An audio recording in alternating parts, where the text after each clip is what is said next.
Before they even think about themselves, they think of everyone else. They carry not just a job, but a responsibility. They carry groceries, bills, dreams, expectations, sometimes even guilt.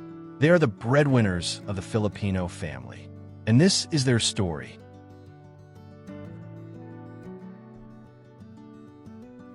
In every Filipino family, there is someone who carries the weight. Not just the bills or the groceries, but the pressure, the dreams, and the future of everyone else. We call them the breadwinner. In other parts of the world, having a job usually means independence. But in the Philippines, a job often means responsibility for more than just yourself. It could be the eldest daughter who starts working after college, the father who wakes up at 4 a.m. to drive a tricycle, the mother who takes a job abroad just to send money back home. At first, it might start small, a few groceries, part of the tuition fee, some allowance for a younger sibling. But slowly, that help turns into a full-time obligation. And before they know it, they're the one everyone relies on. I started helping with my brother's school fees. Now I pay the electric bill, my father's medicine, and my mother's transportation. For many, it becomes a silent sacrifice, a quiet routine of giving day after day without asking for anything in return. Some give up further studies. Others delay their own dreams. A few leave the country entirely. Because when you're the breadwinner, your life is no longer just your own. In the Philippines, family is everything.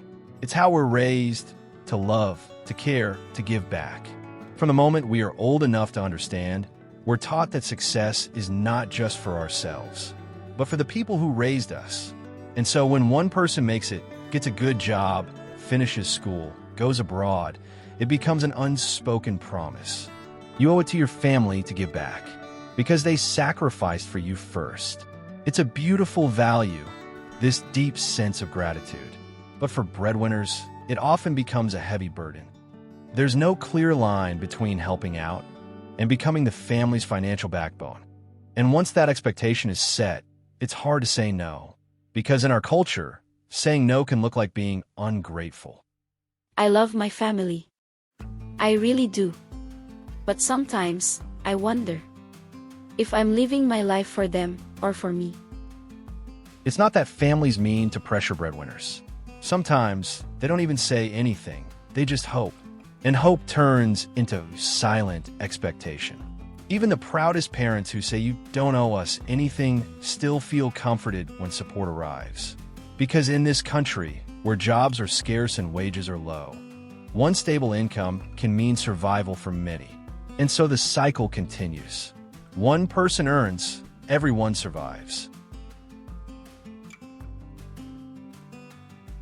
The average Filipino employee earns around 15,000 to 20,000 pesos a month. After deductions for SSS, PhilHealth, Pag-ibig, and taxes, that number gets even smaller. But for a breadwinner, that limited salary isn't just for one person. It stretches across multiple needs: rent, groceries, medicines, school supplies, transportation, and sometimes even debt repayments. There's rarely anything left for savings. Emergency funds are almost impossible, and luxuries like travel, hobbies, or even a new pair of shoes are often set aside indefinitely. For many, payday isn't a relief. It's just the start of another cycle of dividing an already small amount of money. I divide my salary into envelopes, one for mama's medicine, one for food, one for bills. There's never an envelope for me. Some breadwinners take on side hustles, freelancing, selling online, weekend gigs, just to keep up with expenses. Others borrow from friends, take salary loans, or pawn their gadgets just to survive until the next sweldo. And for OFWs, the burden multiplies, earning in foreign currency, but living with the pressure of being the one who made it. It's easy to say manage your money better, but how do you manage what was never enough to begin with? Being a breadwinner is often praised. Ang sipag mo. Ang bait mo sa pamilya mo. But few talk about the exhaustion, the quiet breaking point, the pressure to always have enough, the guilt when you can't give more, the fear that one emergency, just one, could ruin everything. There's no space to rest, because rest feels like laziness, and any moment not spent earning feels like failure. I'm so tired. But if I stop, who's going to take care of them? Some breadwinners develop anxiety. Some feel resentment, and then guilt for feeling resentful. Others keep everything bottled up, pretending everything is fine because they don't want to worry the very people they're supporting. It becomes a silent mental battle, one where there are no medals, no vacations, no days off. Only the weight of being strong all the time. In a culture where we glorify sacrifice, many breadwinners learn to suppress their struggles, because being tired doesn't seem like a good enough excuse. But burnout is real, and even the strongest break eventually. At first, it's simple. You help because you care. You provide because you want to see your family live better. But slowly, the line between love and obligation begins to blur.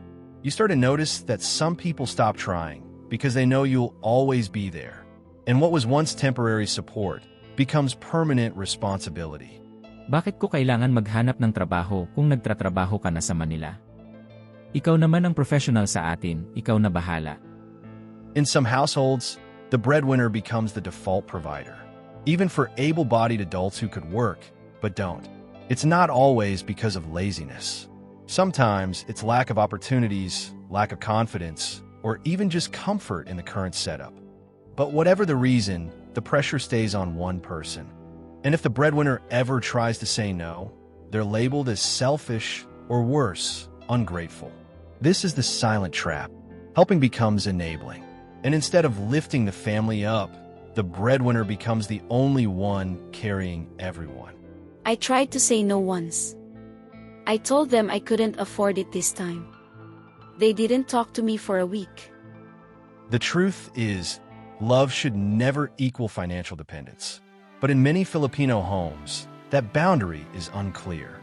And the one who provides often ends up paying the highest price, emotionally, financially, and mentally. Why don't they just stop? Why not set boundaries? The answer isn't that simple. In Filipino culture, success is rarely personal. It's collective. If one rises, everyone rises. You don't just earn for yourself. You earn for your parents, your siblings, even distant relatives. And saying no often feels like betrayal. Ikaw lang naman ang inaasahan namin. Nakakahiya sa kapitbahay kung hindi ka tutulong. Hindi mo na ba kami mahal? Guilt becomes a powerful force. Breadwinners don't want to disappoint the people they love. They fear being seen as ungrateful, or worse, selfish. Many are also afraid that if they stop now, everything will collapse. Rent won't be paid. Tuition won't be covered. Medicine won't be bought. There's also no real safety net. No strong welfare system. No guaranteed fallback. If they stop, who else will step in? So they keep going. Not because they want to, but because they feel they have no other choice. And that's the heartbreaking part. Many breadwinners stay stuck in the cycle. Not because of weakness, but because of love and survival.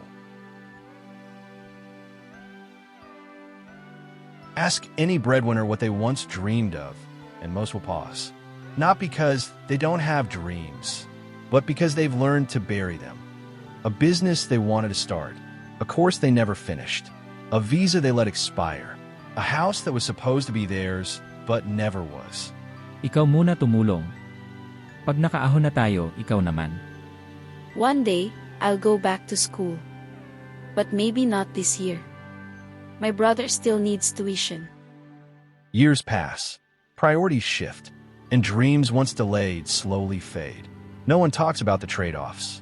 That while one child graduates because of you, you might never finish your own education. That while a relative builds a life abroad, you're still in the same place, too tired to even plan for yourself. The hidden cost of being the breadwinner isn't just money. It's the life that could have been. The version of yourself you had to let go, quietly, willingly, lovingly. Some say that's what being Filipino is all about. Sakripisyo. Pagtitiis. Pagmamahal. But love shouldn't mean giving up your life completely. It won't be easy, not in a culture where saying no feels like betrayal, and saving for yourself feels like being selfish. But yes, there's a way out. It begins with 3 things: honesty, planning, and boundaries. I sat my family down. I told them I can't keep shouldering everything. It was hard, but they listened. For the first time, they asked, Anak, okay ka pa ba?